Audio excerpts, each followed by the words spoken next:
നമസ്കാരം. ഭാരത് ലൈവിലേക്ക് സ്വാഗതം. കഴിഞ്ഞ കുറെ നാളുകളായി ചർച്ചകളിൽ നിൽക്കുന്ന ഒരു പ്രധാനപ്പെട്ട വിഷയമാണ് സോളാർ സമരം.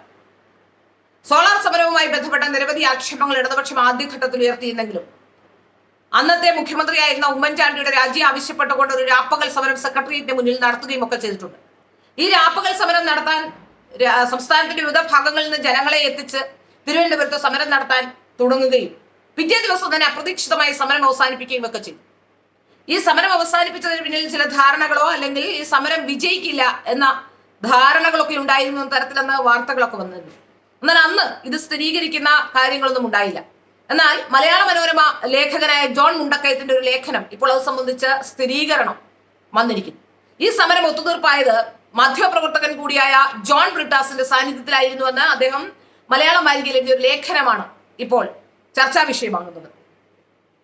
ഏതായാലും ഒരു കാര്യം വ്യക്തമാവുകയാണ്. അന്ന് ആ സമരവുമായി ബന്ധപ്പെട്ട ഒരു ജുഡീഷ്യൽ അന്വേഷണം ഉടൻ തന്നെ പ്രഖ്യാപിക്കുകയും ആ ജുഡീഷ്യൽ അന്വേഷണം പ്രഖ്യാപിച്ചാൽ ഈ സമരത്തിൽ നിന്ന് പിന്മാറാമെന്ന് മുഖ്യമന്ത്രിയെ അറിയിക്കാൻ ജോൺ മുണ്ടക്കയത്തിനെ ബ്രിട്ടാസ് വിളിച്ചിരുന്നു എന്ന വിഷയമാണ് പുറത്തു വരുന്നത്. ബ്രിട്ടാസ് ആണ് പലപ്പോഴും സർക്കാരിന് ഇടനിലക്കാരനായി പല ഘട്ടങ്ങളിലും പ്രവർത്തിച്ചിരുന്ന തരത്തിലുള്ള വാർത്തകൾ പലപ്പോഴും വന്നിട്ടുണ്ട്. പക്ഷെ അതിനൊന്നും സ്ഥിരീകരണം ഉണ്ടായിട്ടില്ല. ഏതായാലും ഈ വിഷയത്തിൽ ഒരു സ്ഥിരീകരണം ഉണ്ടായിരിക്കുന്നു എന്നാണ് മനസ്സിലാക്കാൻ സാധിക്കുന്നത്. വലിയ കൊട്ടിഘോഷിച്ച് നടത്തിയ ഒരു സമരം. ആ സമരം സത്യത്തിൽ CPM-ന്റെ അണികൾ പോലും പ്രതീക്ഷിച്ചിട്ടുണ്ടാവില്ല അത്രയും പെട്ടെന്ന് ആ സമരം പിൻവലിക്കപ്പെടുമെന്ന്.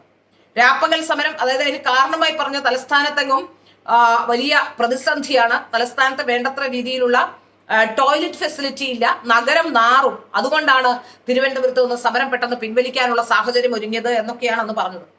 അന്ന് പാർട്ടി സെക്രട്ടറി എന്ന പിണറായി വിജയനോടടക്കം അദ്ദേഹം അണികളുടെ ഇടയിൽ നേരിട്ട് വിശദീകരിക്കേണ്ട സാഹചര്യം പോലും അന്ന് ഉണ്ടായിട്ടുണ്ട്.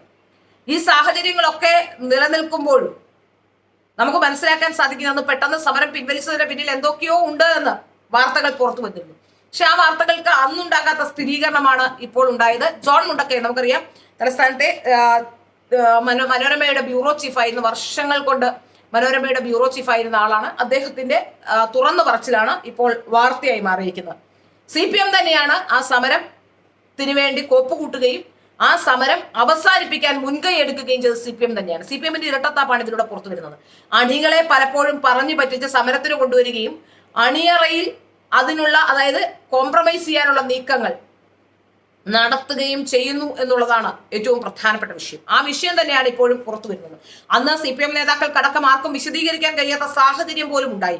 വളരെ പെട്ടെന്ന് ഈ സമരം വിളിച്ചിരുന്നവർ തന്നെ സമരം അവസാനിപ്പിക്കാൻ മുൻകൈയെടുത്ത വലിയ ചർച്ചാ വിഷയമായിരുന്നു. സമരം വലിയ രീതിയിൽ കത്തിക്കയറുമെന്നും മുഖ്യമന്ത്രി ഉമ്മൻചാണ്ടി രാജിവെക്കുമെന്നും ഒക്കെ പ്രതീക്ഷിച്ചിരുന്നവരുടെ ഇടയിലേക്ക് ഒരു വലിയ ഒരു ബോംബ് പോലെയാണ് സമരം പിൻവലിച്ചു എന്ന വാർത്ത പോലും പുറത്തു വന്നത്. ഏതായാലും ഈ ദീർഘകാലം മലയാള മനോരമയുടെ തിരുവനന്തപുരം ബ്യൂറോ ചീഫായിരുന്ന ജോൺ മുണ്ടക്കയം, ആ ജോൺ മുണ്ടക്കയത്തിനെയാണ് ജോൺ ബ്രിട്ടാസ് വിളിച്ചിരുന്നതെന്ന് അദ്ദേഹം വെളിപ്പെടുത്തുന്നു. അദ്ദേഹത്തിന്റെ വെളിപ്പെടുത്തൽ ഇങ്ങനെയാണ്: സമരത്തിന്റെ പുരോഗതി നിരീക്ഷിച്ച് ഓഫീസിൽ ഇരിക്കുകയായിരുന്ന എനിക്ക് 11 മണിയോടെ ഒരു ഫോൺ കോൾ വരുന്നു.